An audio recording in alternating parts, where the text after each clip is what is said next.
भगवान के भजन के चिंता, शोक, भय, उद्विग्नता, घबराहट ये जाने वाली नहीं। भजन नहीं करोगे तो पाप कर्म बनेंगे, हम हो या आप हो। एक भी मिनट कोई बिना कर्म किए नहीं रह सकता, एक भी मिनट।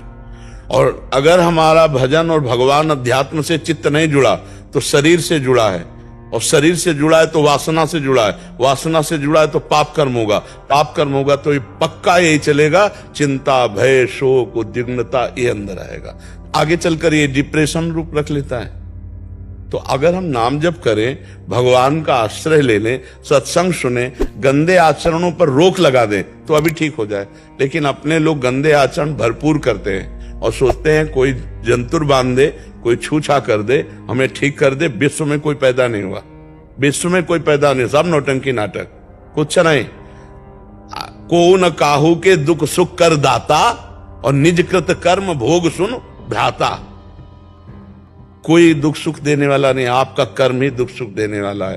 तो अभी बच्चा संभालो तो अपने को संभाल सकते हो। नाम भगवान का जप करो, राधा राधा राधा राधा। और जो गंदी बात है वो आप जानते हैं, वो मत कीजिए। देखो, ये कोई अगर कहे कि हम पाप कर्म को जानते नहीं थे, हमसे हो गया, तो मुझे लगता है कि ये झूठ बात है। आपके हृदय में भगवान बैठे हुए बता देते हैं कि गलत है। डर तभी लगता है जब गलत होता है। भय, चिंता, अनिष्ट की आशंका तभी होती है जब पाप बन जाता है।